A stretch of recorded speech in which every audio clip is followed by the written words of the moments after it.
Hey, I'm Shakana, and you're watching Joburg Today.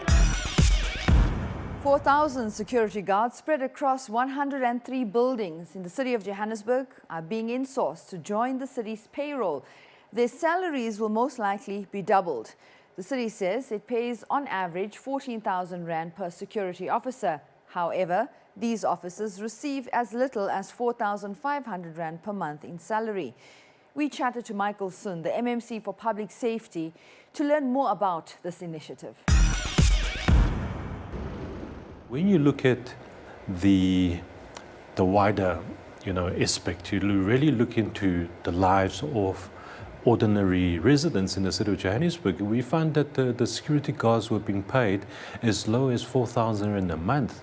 So that's what they take home. So when we weigh up the difference, between 14,000 rand as we are paying with the residents, tax money, and on the other hand, the security guards are actually that's doing the work, takes home 4,000 rand. We find, there is a problem. There's something that we need to rectify. I think with the corroboration with the other political parties, and I must mention them by name, the economic freedom fighters that were very strong, and they have been cooperating. They've been making sure that they exercise the oversight role to ensure that we have this project up and running. So it has been some time now that we have been in the studying phase. We've been investigating the different options, and now that it's come to that stage where our mayor could announce and say, yes, we are busy doing it.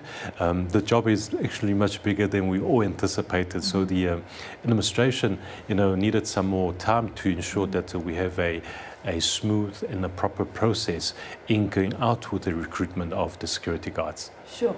So what you're saying is that these 4,000 security guards will now come onto the city of Johannesburg's payroll. Their salaries will go up, and from what I understand, they will also receive pension and medical aid schemes. Yes, I think that's one of the issues that the security guards have been looking at. Yes, they will become employees of the city, so they will become a member of the payroll. And I think the benefit that we would ordinarily offer to our staff members will also become available to the insourced the security guards. I think this is very important. We want to look after our people. We want to ensure that you have happy staff, happy customer, and our customers being the residents of the city. So we need to ensure that our staff members, our employees are being looked after. At the same time that when we are paying the salaries and wages with the residents' tax monies, we need to ensure that we spend it very wisely. Mm-hmm.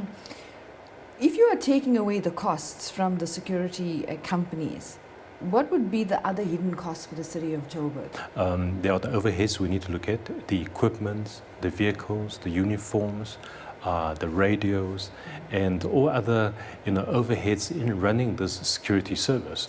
So yes, we have taken that into account, but I think even with that, we still, by comparing the budget we have for the security services, there is a balance, and I think even with that, we still are able to offer, prospective security guards, employees, a better salary to what they are receiving now. Mm-hmm. So are you, despite the extra cost, the extra overheads you have to take into account, you are definitely, as the city of Joburg, improving the lives of these 4,000 security guards, right? This is what this government is about. This is what the collaboration between political parties are about, and I'm quite certain that this is the vision going forward. As I've said, we hear the other metropolitans, for example, Cape Town, Tshwane, Nelson Mandela Bay, they're all looking about how to go about insourcing services, and I think this is what we want for the residents. We want a better life, as we've always promised. So this is the first of its kind in any metro in South Africa, this kind of decision and implementation? Nosina, at this scale, yes, absolutely. It's, we, not so long ago recruited 1,500, and I thought it was quite a milestone, but going forward, our executive mayor, Mashaba is very adamant. He's committed. He's made his announcement publicly. So it's up to us to get the work done. Mm-hmm. So 4,000 security guards to to be insourced. So that is our target, and I'm sure within the months to come, further announcements will be made, and very soon we'll be able to go out on a recruitment drive. The EFF is also calling for all workers that are outsourced to be absorbed by the city, whether they're cleaners or security guards or offering any kind of service indirectly. Are you going to eventually go down that road? We do want to ensure economic development in the city, and by looking at, for example, insourcing of security, how much business or how much work are we taking away from that?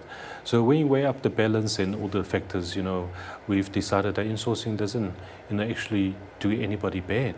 It doesn't really create a harm, towards the private entities. It doesn't create a harm for the city's coffers.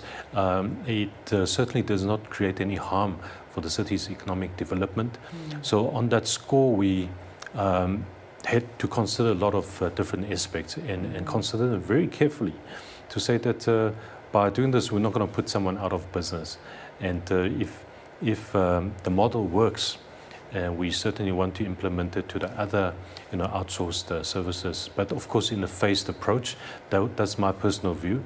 But I think that's also a responsible view that we need to do this. But when we say phased, it does not mean that has to be delayed for years. Phased in a fairly quick pace.